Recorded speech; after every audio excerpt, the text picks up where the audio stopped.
So ഈ ഒരു ഫോണിനെ മിക്ക എല്ലാ റിവ്യൂസും ഒരു പെർഫെക്റ്റ് ഫോണായിട്ടാണ് വിളിക്കുന്നത്. അതായത് എല്ലാം പോസിറ്റീവ്സ് മാത്രമേ ഉള്ളൂ, നെഗറ്റീവ്സ് ഒന്നുമില്ല. ആ രീതിയിലാണ് പല റിവ്യൂസിലും ഇതിനെ ഇങ്ങനെ വേറെ ലെവലിലാക്കി വെച്ചിരിക്കുന്നത്. ഫ്രാങ്ക്ലി ഞാൻ ഒരു സംഭവത്തെയും പെർഫെക്റ്റ് ആയിട്ട് വിളിക്കാറില്ല. കാരണം ഞാൻ മാത്രമാണ് perfect, mister perfect.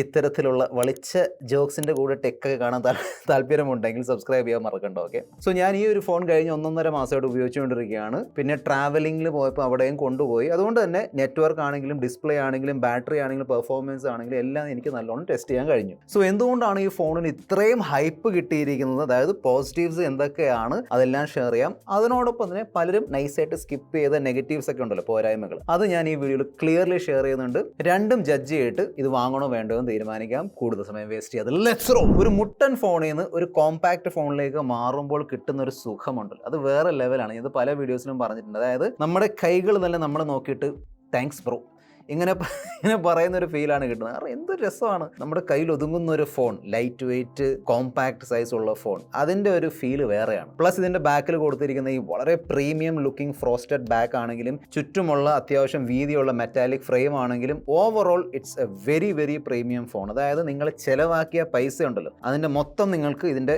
In hand ഫീലിൽ അറിയാൻ പറ്റും, അതായത് കയ്യിലെടുക്കുമ്പോൾ അറിയാൻ പറ്റും. എന്നാൽ ഫ്ലാഗ്ഷിപ്പ് ആയിട്ടും വിവോ ഒരു സംഭവം ഇതിൽ മിസ്സിംഗ് ആക്കിയിട്ടുണ്ട്. അതിനെക്കുറിച്ച് ഞാൻ പിന്നീട് സംസാരിക്കാം. എൻ്റെ പേഴ്സണൽ യൂസ് ചെയ്ത് ഞാൻ മനസ്സിലാക്കിയ ഒരു സംഭവം എന്താണെന്നറിയാം, വലിയ ഫോണൊക്കെ ആണെങ്കിൽ നമ്മൾ ഈസിലി നമ്മുടെ ഈ വിരൽ ഇവിടെ ഇങ്ങനെ വെച്ചിട്ടായിരിക്കും യൂസ് ചെയ്യുന്നത്, ഒരു സ്റ്റാൻഡായിട്ട്. പക്ഷേ ചെറിയ ഫോണിലേക്ക് മാറുമ്പോൾ ഈ ഒരു വിരൽ ഇങ്ങനെ തെന്നി ഇതിൻ്റെ മുകളിലേക്ക് ഇങ്ങനെ വരും. അങ്ങനെ വരുമ്പോൾ കയ്യിലുള്ള അഴുക്കും സ്മഡ്ജസ് ഒക്കെ ഇവിടെ മൊത്തം ഇങ്ങനെ വരും. സോ പെട്ടെന്ന് നിങ്ങൾ ഫോൺ എടുത്ത് ഇങ്ങനെ ക്യാമറ എടുക്കാൻ നോക്കുമ്പോൾ ഇതെന്താ ഒരു പുകമയം, പിന്നെ അത് ക്ലീൻ ചെയ്യണം, എന്നിട്ട് വേണം ഫോട്ടോ എടുക്കാൻ. അതാ കണ്ടില്ലേ, ഇപ്പോൾ ഞാൻ പിടിച്ചപ്പോഴും ആ ഒരു സ്മഡ്ജസ് ഒക്കെ ഇവിടെ ക്ലിയർലി വിസിബിൾ ആണ്. സോ കോമ്പാക്ട് ഫോണാണ്, കയ്യിൽ പിടിക്കാൻ നല്ല സുഖമാണെങ്കിലും ചെറിയ ട്വിസ്റ്റ് ഒക്കെ അവിടെ ഇവിടെ ഉണ്ട്. പിന്നെ ഫ്ലാഗ്ഷിപ്പ് ലെവൽ IP69 റേറ്റിംഗ് കൊടുത്തിട്ടുണ്ട്. സോ മഴയത്തൊക്കെ നിങ്ങൾക്ക് ഈസിലി യൂസ് ചെയ്യാൻ പറ്റും, ഇഷ്യൂ ഒന്നും നിങ്ങൾ ഫേസ് ചെയ്യാൻ പോകുന്നില്ല. എന്നാൽ എന്താണെന്ന് അറിയില്ല.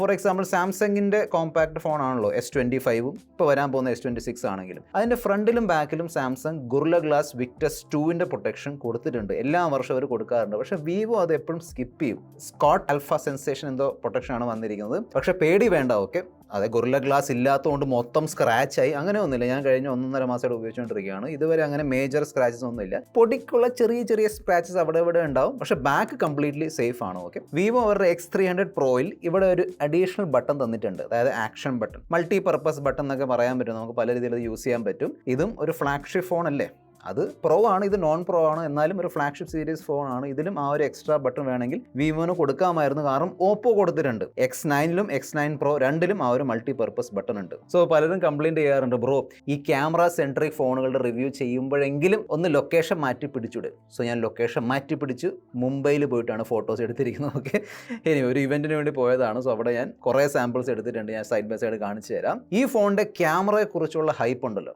അത് 100% ട്രൂ ആണ്. ഈ ഒരു ഫോട്ടോ കണ്ടു നോക്ക്, എന്താ ഫീല്, എന്താ ലുക്ക്, എന്താ രസം. I just love the camera in this phone.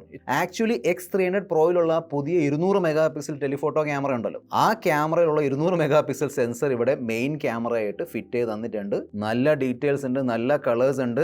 ഞാൻ സീനറി, ബിൽഡിങ്സ്, ചെടികൾ, മരങ്ങൾ, പെറ്റ്സ്, ഹ്യൂമൻ സബ്ജക്ട്സ് എല്ലാ തരത്തിലുള്ള ഫോട്ടോസ് എടുത്ത് നോക്കിയിട്ടുണ്ടായിരുന്നു. വളരെ നല്ലോണമാണ് എല്ലാം എക്സ്പോസ് ചെയ്യുന്നത്. ഈവൻ നമ്മുടെ ബാക്കിൽ ലൈറ്റ് ഉണ്ടെങ്കിലും നമ്മുടെ ഫേസും കാര്യങ്ങളും നല്ലോണം എക്സ്പോസ്ഡ് ആയിരിക്കും. പക്ഷേ ഈ ഫോണിൻ്റെ മെയിൻ മാജിക് ഉണ്ടല്ലോ, അത് തെളിഞ്ഞു വരുന്നത് പോർട്രേറ്റ് ഫോട്ടോസ് എടുക്കുമ്പോഴാണ്. ഞാൻ ഫസ്റ്റ് ഷെയർ ചെയ്ത ഈ ഫോട്ടോ അത് പോർട്രേറ്റ് ഫോട്ടോ ആണ്. ഇത് രസമായിട്ട് എടുത്തിരിക്കുന്നത്. അതായത് സ്കിൻ ടോൺ നാച്ചുറൽ ആണോ എന്ന് ചോദിച്ചാൽ കംപ്ലീറ്റ്ലി നാച്ചുറൽ അല്ല, പക്ഷേ ഐ പ്ലീസിങ് ആണ്. അതായത് ക്ലിക്ക് ചെയ്യുക, നേരെ എടുത്ത് ഇൻസ്റ്റാഗ്രാമിൽ ഇടുക, അത്തരത്തിലുള്ള ഒരു ഫോട്ടോ ആണ് എടുത്തു തരുന്നത്. It's so nice. Edge cutout ആണെങ്കിലും ബൊക്കെ ആണെങ്കിലും നല്ല നാച്ചുറൽ ആയിട്ട് വരുന്നുണ്ട്.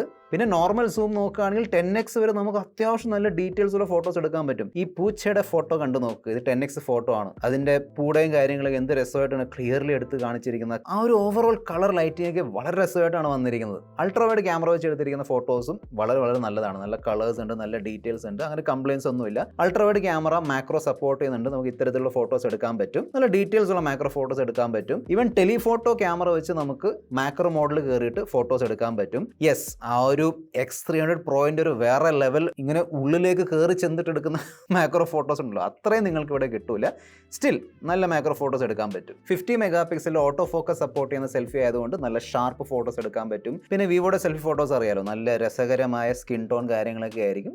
എന്നാൽ പോർട്രേറ്റ് സെൽഫീസ് എടുക്കുമ്പോൾ ചിലപ്പോഴൊക്കെ എച്ച് ഡിറക്ഷൻ പാളി പോകുന്നുണ്ട്, പ്രത്യേകിച്ച് നമ്മുടെ ഫേസിന്റെ കറക്റ്റ് ബാക്കിൽ ലൈറ്റ് ഉണ്ടെങ്കിൽ. അതിൽ ഇൻട്രസ്റ്റിംഗ് സംഭവം എന്താണെന്ന് അറിയാം, നമ്മുടെ തലമുടിയൊക്കെ നല്ലോണം എടുക്കും. താടിയുടെ പോർഷൻ അല്ലെങ്കിൽ ഇവിടെയുള്ള നമ്മുടെ ചീക്കും ഫേസ് ഒക്കെ ഉണ്ടല്ലോ, ചിലപ്പോഴൊക്കെ അത് പാളി പോകുന്നുണ്ട്. ഞാൻ ചില ഫോട്ടോസ് ഷെയർ ചെയ്യാൻ നിങ്ങൾക്ക് അറിയാൻ പറ്റും. സോ ഈ പറയുന്ന സംഭവം വിവോ ഒന്ന് അപ്ഡേറ്റിലൂടെ കറക്റ്റ് ചെയ്യണം. നല്ല ലോ ലൈറ്റ് ഫോട്ടോസ് ആണ് എടുത്തിരുന്നത്, ഗ്രെയിൻസ് കുറവായിരിക്കും, പക്ഷെ സാച്ചുറേഷൻ അതായത് കളർ ചെറിയ രീതിയിൽ കത്തി നിൽക്കുന്ന പോലെ തോന്നും ഈ നൈറ്റ് ഫോട്ടോസ് ഒക്കെ ഷൂട്ട് ചെയ്യുമ്പോൾ. നിങ്ങൾക്കത് ഓക്കെ ആണെങ്കിൽ ഇറ്റ്സ് ഫൈൻ. ലോ ലൈറ്റിൽ ഇതിന്റെ ഷട്ടർ ഉണ്ടല്ലോ അത്രയും ഫാസ്റ്റ് ആയിട്ട് ക്ലോസ് ആവില്ല. സോ പലപ്പോഴും നമ്മൾ ഈ ചെറിയ രീതിയിൽ മൂവിങ് സബ്ജക്റ്റ് ആണെങ്കിലും, ഫാസ്റ്റ് പോകുന്ന വണ്ടികളല്ല, ചെറിയ രീതിയിൽ മൂവിങ് സബ്ജക്റ്റ് ആണെങ്കിലും ചിലപ്പോഴൊക്കെ അത് ഷേക്കി ഫോട്ടോ തരും. ചിലപ്പോൾ നല്ല ഷാർപ്പായിരിക്കും. ഇതാ കണ്ടില്ല ഈ രണ്ട് ഫോട്ടോസ്. പിന്നെ വിവോ എന്ന ബ്രാൻഡിനോട് ഒരു സീരിയസ് സജഷൻ ഉണ്ട്.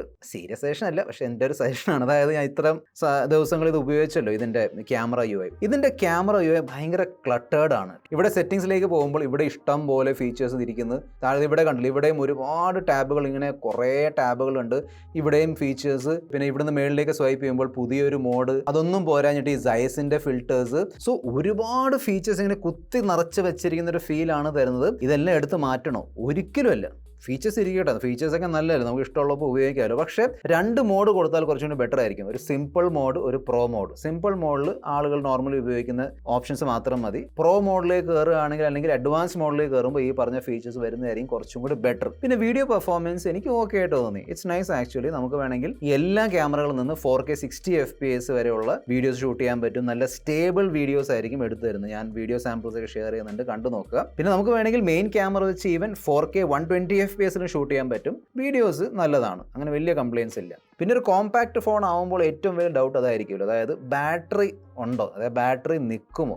6040 mAh ബാറ്ററിയാണ് തന്നിരിക്കുന്നത്. പക്ഷെ ഇപ്പോൾ വന്ന് 10,000 mAh കണ്ടിട്ട് 6000 കാണുമ്പോൾ 6000 കുഴപ്പമില്ല. ഒരു കോമ്പാക്ട് ഫോണിനെ സംബന്ധിച്ചിടത്തോളം 6040 mAh is A very very nice battery size. Easily നിങ്ങൾക്ക് ഈ ഫോണിൽ 7.5 തൊട്ട് 8 ഈവൻ 8.5 മണിക്കൂറിന്റെ സ്ക്രീൻ ഓൺ ടൈം കിട്ടും. മുംബൈയിൽ കൊണ്ടുവരുന്നില്ല, അവിടെ 5Gയിലാണ് ഉപയോഗിച്ചത്. ഈസിലി ഒരു ദിവസത്തെ ബാറ്ററി ബാക്കപ്പ് തരുന്നുണ്ട്. പിന്നെ 90 വാട്ടിന്റെ ഫാസ്റ്റ് ചാർജിങ് സപ്പോർട്ട് ചെയ്യുന്നതുകൊണ്ട് ഐഫോണിന്റെ കൂടെ പാരലിയാണ് ഉപയോഗിച്ചത്. ശരിക്കും എനിക്ക് മനസ്സിലായി ഫാസ്റ്റ് ചാർജിങ്ങിന്റെ ഒരു ഗുണം എന്താണ്. കാരണം ഈ ഐഫോൺ ഇവിടെ ഏകദേശം 5000 mAh ബാറ്ററിയാണ്, ഇത് 1.5 മണിക്കൂർ എടുക്കും. ഈ ഫോൺ നമുക്ക് ഈസിലി 50 മിനിറ്റിനുള്ളിൽ ചാർജ് ചെയ്യാൻ പറ്റും. 6000 mAh ബാറ്ററി, സോ പെട്ടെന്ന് കംപ്ലീറ്റ്ലി ചാർജ് ആയി കിട്ടും. പിന്നെ വയർലെസ് ചാർജിങ് ഉപയോഗിക്കുന്നവർക്ക് വേണ്ടി 40 വാട്ടിന് വയർലെസ് ചാർജിങ് കൊടുത്തിട്ടുണ്ട്. നിങ്ങൾക്ക് വേണമെങ്കിൽ അത് ഉപയോഗിക്കാം. ചുറ്റുമുള്ള ബെസൽസ് കണ്ടില്ല, ഓൾമോസ്റ്റ് ബെസൽലെസ് ഡിസ്പ്ലേ എന്നൊക്കെ പറയാൻ പറ്റും. കോമ്പാക്ട് ഫോൺ ആയാലുള്ള ഒരു പ്രശ്നം എന്താണെന്നറിയോ? പ്രശ്നമൊന്നുമല്ല, പക്ഷെ ചില ആളുകൾക്ക് അത് ഇഷ്ടപ്പെടില്ല. കാരണം ചിലർക്ക് ഈ വലിയ ഡിസ്പ്ലേയിൽ, അതായത് 6.9 ഇഞ്ച്, അതായത് 7 ഇഞ്ച് വരെ എത്തുന്ന ഡിസ്പ്ലേയിലുള്ള കോണ്ടന്റ് കാണാനാണ് രസം. ഇങ്ങനെ വൈഡ് വ്യൂയിങ് എക്സ്പീരിയൻസ് കിട്ടും.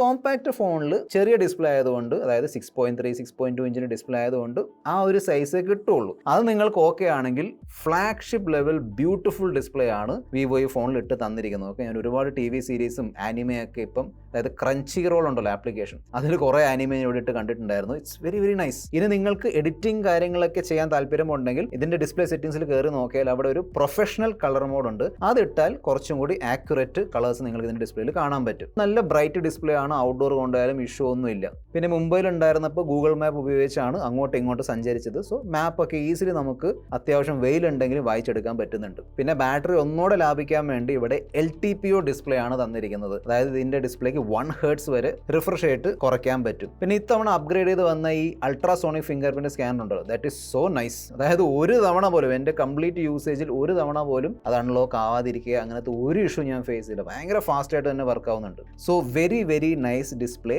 എന്നാൽ സ്പീക്കർ പെർഫോമൻസ് ഉണ്ടല്ലോ, മോശം എന്ന് ഞാൻ പറയില്ല, പക്ഷേ ഇറ്റ്സ് നോട്ട് ഫ്ലാഗ്ഷിപ്പ് ലെവൽ. അതായത് കോമ്പാക്ട് ഫോൺ ആയതുകൊണ്ട് തീർച്ചയായിട്ടും വലിയ ഫോണുകളുടെ സ്പീക്കർ പെർഫോമൻസ് പ്രതീക്ഷിക്കാൻ പറ്റൂല. പക്ഷേ iPhone 17 അതും കോമ്പാക്ട് ആണ്, കിടിലൻ സ്പീക്കർ പെർഫോമൻസ് ആണ് ഇതിന് കിട്ടുന്നത്. ആ ബേസ് ഒക്കെ കേൾക്കണം. സോ ഇവിടെ എനിക്ക് അത്രയും ഒരു ഫ്ലാഗ്ഷിപ്പ് ലെവൽ സ്പീക്കർ പെർഫോമൻസ് കിട്ടിയില്ല ഫ്രാങ്ക്ലി. ഒന്നുകൂടെ പറയാം, മോശമല്ല. ഓക്കെ, നിങ്ങൾക്ക് അവിടെ വെച്ചിട്ട് എവിടെയെങ്കിലും വെച്ചിട്ട് പാട്ടുകളും ന്യൂസും കാര്യങ്ങളും കേൾക്കാൻ പറ്റും, അതിൽ പ്രോബ്ലം ഒന്നുമില്ല. പക്ഷേ ഇത്രയും പൈസ മുടക്കുമ്പോൾ ഞാൻ ആക്ച്വലി കുറച്ചുകൂടി ബെറ്റർ സ്പീക്കർ പെർഫോമൻസ് പ്രതീക്ഷിച്ചിരുന്നു. ഐ ഹോപ്പ് നെക്സ്റ്റ് വെർഷനിൽ വിവോ സ്പീക്കർ പെർഫോമൻസ് ഇംപ്രൂവ് ചെയ്യുന്നു. പെർഫോമൻസിന്റെ ഡിപ്പാർട്ട്മെന്റിൽ അങ്ങനെ കംപ്ലയിൻസ് ഒന്നുമില്ല. മീഡിയാടെക്കിന്റെ ഏറ്റവും പവർഫുൾ ഡയമൻസിറ്റി 9500 ചിപ്സെറ്റ് ആണ് തന്നിരിക്കുന്നത്. അതിന്റെ കൂടെ മാർക്കറ്റിൽ കിട്ടുന്ന ഏറ്റവും ഫാസ്റ്റ് റാമും സ്റ്റോറേജ് ഒക്കെ ഇവിടെ വിവോ ഇട്ട് തന്നിട്ടുണ്ട്. സോ നിങ്ങളുടെ ഡെയിലി യൂസേജിൽ നിങ്ങൾ ഈ ഫോൺ ഉപയോഗിക്കുമ്പോൾ ഇങ്ങനെ ബട്ടർ പോലെ സ്മൂത്ത് ആണ്. ഒരു തരത്തിലുള്ള കംപ്ലയിൻസ്, അതായത് ഇത്രയും പൈസ മുടക്കി പെർഫോമൻസ് കിട്ടുന്നില്ല, അങ്ങനത്തെ കംപ്ലയിൻസ് ഒന്നും നിങ്ങൾക്ക് ഉണ്ടാവില്ല. ഈവൻ ഹെവി ഗെയിംസ് ആണെങ്കിലും വളരെ സ്മൂത്ത്ലി ഹാൻഡിൽ ചെയ്യുന്നുണ്ട്, അങ്ങനെ ഇഷ്യൂ ഒന്നുമില്ല. എൻ്റെ നോർമൽ യൂസിൽ ഹീറ്റിംഗ് എനിക്കൊരു ഇഷ്യൂ ആയിട്ട് തോന്നുന്നില്ല. അതായത് വെറുതെ ഇൻസ്റ്റാഗ്രാം യൂസ് ചെയ്യുമ്പോൾ ചൂടാവുന്നു, ട്വിറ്റർ യൂസ് ചെയ്യുമ്പോൾ ചൂടാവുന്നു, ചിലപ്പോഴൊക്കെ ചില ഫോൺസിലെ പ്രശ്നം വരാറുണ്ട്. ഇതിൽ അങ്ങനത്തെ പ്രശ്നങ്ങളൊന്നുമില്ല.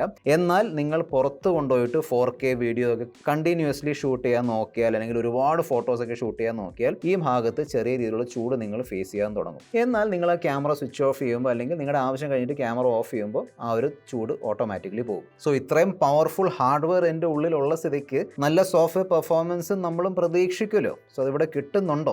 വിവോ ലേറ്റസ്റ്റ് ആയിട്ട് കൊണ്ടുവന്നിരിക്കുന്ന ഒറിജിൻ OS ആണ് വന്നിരിക്കുന്നത്. ഓക്കെ, ഇതിന് മുൻപുണ്ടായിരുന്ന ആ ഒരു പഴഞ്ചൻ ഫൺ ടച്ച് OS ഉണ്ടല്ലോ, അത് വെച്ച് നോക്കുമ്പോൾ തീർച്ചയായിട്ടും വലിയൊരു ഇമ്പ്രൂവ്മെന്റ് ആണ്. ഞാൻ ആക്ച്വലി ഇതിനെ പുകഴ്ത്തിക്കൊണ്ട് ഒരു കംപ്ലീറ്റ് വീഡിയോ ചെയ്തിട്ടുണ്ടായിരുന്നു. പുകഴ്ത്തിക്കൊണ്ടല്ല, ഇതിന്റെ ഫീച്ചേഴ്സും കാര്യങ്ങളൊക്കെ എക്സ്പ്ലെയിൻ ചെയ്തിട്ടുള്ള ഒരു ഡെഡിക്കേറ്റഡ് വീഡിയോ ചെയ്തിട്ടുണ്ടായിരുന്നു. എന്നാൽ ഈ ഒറിജിൻ OS ഇപ്പോൾ മാർക്കറ്റിലുള്ള ടോപ്പ് 3 ബെസ്റ്റ് UI ആണെന്ന് ചോദിച്ചാൽ അല്ല. അതിപ്പോഴും One UI, iOS, ColorOS, OxygenOS ഇതൊക്കെയാണ് കുറച്ചും കൂടി സ്മൂത്തും കുറച്ചും കൂടി സ്റ്റേബിൾ എക്സ്പീരിയൻസ് തരുന്നത്. ഇവിടെ അങ്ങനെ കാര്യമായിട്ടുള്ള ഭയങ്കര ബഗ്സ് അങ്ങനെ ഒന്നുമില്ല. യെസ്, ചെറിയ രീതിയിലുള്ള ജിറ്റേഴ്സ് അവിടെ ഇവിടെ ഫേസ് ചെയ്യും, പക്ഷേ അങ്ങനെ ബഗ്സും കാര്യങ്ങളൊന്നുമില്ല. എന്നാൽ ആ ടോപ്പ് ലെവലിലേക്ക് എത്താൻ വേണ്ടി ഇനിയും ഇമ്പ്രൂവ് ആവാനുണ്ട്. എന്നാൽ അപ്ഡേറ്റ്സ് ഒക്കെ വിവോ റെഗുലർലി അയക്കുന്നുണ്ട്. സോ എന്തെങ്കിലും ഇഷ്യൂ ഉണ്ടെങ്കിൽ വിവോ അത് സോൾവ് ചെയ്യുന്നുണ്ട്. സോ ചുരുക്കി പറഞ്ഞാൽ ഇതിൻ്റെ സോഫ്റ്റ്വെയർ എക്സ്പീരിയൻസിൽ, അതായത് പണ്ടത്തെ വിവോ ഫോൺസുമായിട്ട് കമ്പയർ ചെയ്യുമ്പോൾ ഐ എം റിയലി ഹാപ്പി. അതായത് ആ ഒരു പഴഞ്ചൻ ഫീൽ ഇപ്പോൾ ഇല്ല. ബാക്കി ഞാൻ ജിയോയുടെ സിം ഇട്ടാണ് ഉപയോഗിച്ചത്. ഇവിടെ ഉപയോഗിച്ച് മുംബൈയിലും കൊണ്ടുപോയിട്ടുണ്ടായിരുന്നു. അവിടെ റോമിങ്ങിലായിരുന്നു. കണക്ടിവിറ്റിയുടെ പോയിന്റ് ഓഫ് വ്യൂ യാതൊരു ഇഷ്യൂ ഞാൻ ഫേസ് ചെയ്തില്ല. ഫോൺ കോൾസ് ആണെങ്കിലും ഡേറ്റ സ്പീഡ് ആണെങ്കിലും അതൊക്കെ പക്കയായിരുന്നു. പിന്നെ താഴെ കൊടുത്തിരിക്കുന്ന ഈ സംഭവം USB 3.2 ആണ്. സോ നിങ്ങൾക്ക് ഈസിലി ഇതിൽ നിന്ന് വീഡിയോ ഒക്കെ ഔട്ട് എടുക്കാൻ പറ്റും. ഈവൻ നിങ്ങൾ SSD ഇങ്ങോട്ടേക്ക് ട്രാൻസ്ഫർ ഒക്കെ ചെയ്യുമ്പോൾ ഭയങ്കര സ്പീഡിൽ നിങ്ങൾക്ക് ട്രാൻസ്ഫർ ചെയ്യാൻ പറ്റും. ഹാപ്റ്റിക് തീർച്ചയായിട്ടും നല്ല ക്വാളിറ്റിയുള്ള ഹാപ്റ്റിക് ആണ്. ഇപ്പോഴും പിക്സൽ 1+ ആ ലെവലിലേക്ക് വന്നിട്ടില്ല. എന്നാലും ഇറ്റ്സ് വെരി നൈസ്. നല്ലോണം ഇംപ്ലിമെന്റ് ചെയ്തിട്ടുണ്ട്. അതായത് വോളിയം കൂട്ടുകയും കുറയ്ക്കുകയൊക്കെ ചെയ്യുമ്പോൾ ആ ഒരു ഹാപ്റ്റിക്സ് ശരിക്കും ഫീൽ ആവുന്നുണ്ട്. അതുപോലെ തന്നെ ക്യാമറ UI നമ്മളിങ്ങനെ സൂം ഇൻ സൂം ഔട്ട് ഒക്കെ ചെയ്യുമ്പോൾ അവിടെ ഹാപ്റ്റിക്സ് ഉണ്ട്. പക്ഷേ ഇവിടെ കണ്ടോ ഈ ഒരു ടോഗിൾസ്, ഇവിടെ നമ്മൾ ഈ ബ്രൈറ്റ്നസ് കൂട്ടുമ്പോഴും കുറയ്ക്കുമ്പോഴും ഇവിടെ ആ ഒരു സംഭവം ഇല്ല. അതായത് ഇവിടെ ലാസ്റ്റ് എത്തുമ്പോൾ കിട്ടും, ഫസ്റ്റിൽ കിട്ടും, ഇടയ്ക്കില്ല. അത് OnePlusന്റെ OxygenOSലും ColorOSലൊക്കെ ഉണ്ട്. ഫ്ലാഗ്ഷിപ്പ് ഫോൺ ആയതുകൊണ്ടാണ് ഇങ്ങനെ ഡീറ്റെയിൽ പറയുന്നത്. ഓക്കെ, അപ്പോൾ ഇതൊരു 20,000 രൂപയുടെ ഫോണായിരുന്നു, ഞാൻ ഇത്രയും ഡീറ്റെയിൽ പറയില്ല. പക്ഷേ ഫ്ലാഗ്ഷിപ്പ് ഫോൺ ആയതുകൊണ്ട് നമ്മൾ ഡീറ്റെയിൽസ് എടുത്ത് കാണിക്കണം. സോ ഫൈനൽ ചോദ്യമാണ്, ഇതാണോ മാർക്കറ്റിലെ പെർഫെക്റ്റ് കോമ്പാക്ട് ഫോൺ? അല്ല, പക്ഷേ this is one of the best compact phone in market. ഒരു ഡൗട്ടും വേണ്ട. നിങ്ങൾക്ക് നല്ല ക്യാമറ വേണം, സ്പെഷ്യലി പോർട്രേറ്റ്സ് എടുക്കാൻ വേണ്ടി, നല്ല ബാറ്ററി ബാക്കപ്പ് ഉള്ള കോമ്പാക്ട് ഫോൺ, നല്ല ഡിസ്പ്ലേ, കയ്യിൽ ഒതുങ്ങുന്ന ഫോം ഫാക്ടർ, ഫ്ലാഗ്ഷിപ്പ് പെർഫോമൻസ്, വിവോയുടെ ആഫ്റ്റർ സെയിൽ സർവീസ്, അത് ഒരുപാട് പേര് ഇങ്ങനെ പറയാറില്ല അതിനെക്കുറിച്ച്. വിവോയുടെ after sale service is one of the best in India. Okay, so അതൊക്കെ നിങ്ങൾക്ക് ഇവിടെ കിട്ടും. എന്നാൽ സ്പീക്കർ പെർഫോമൻസ് ലേശം ശരാശരിയാണ്. ക്യാമറ UI കുറച്ച് കൺഫ്യൂസിംഗ് ആയിട്ട് തോന്നും നിങ്ങൾ ഫസ്റ്റ് ടൈം യൂസർ ആണെങ്കിൽ. പിന്നെ സോഫ്റ്റ്വെയർ ഇസ് ഗുഡ്, നല്ല ഇംപ്രൂവ്മെന്റ് വന്നിട്ടുണ്ടെങ്കിലും ബെസ്റ്റ് ഇൻ ദ സെഗ്മെന്റ് അല്ല, but still it's good. So തീർച്ചയായിട്ടും നിങ്ങൾക്ക് ഈ വിവോ X300 ചെക്ക്ഔട്ട് ചെയ്യാം, ഒരു സംശയം വേണ്ട. ഇനി നിങ്ങൾക്ക് OnePlus 15ന്റെ ഇത്തരത്തിലുള്ള ഡീറ്റെയിൽ റിവ്യൂ വീഡിയോ കാണാൻ താല്പര്യമുണ്ടെങ്കിൽ ഇവിടെ ക്ലിക്ക് ചെയ്യുക. ബൈ.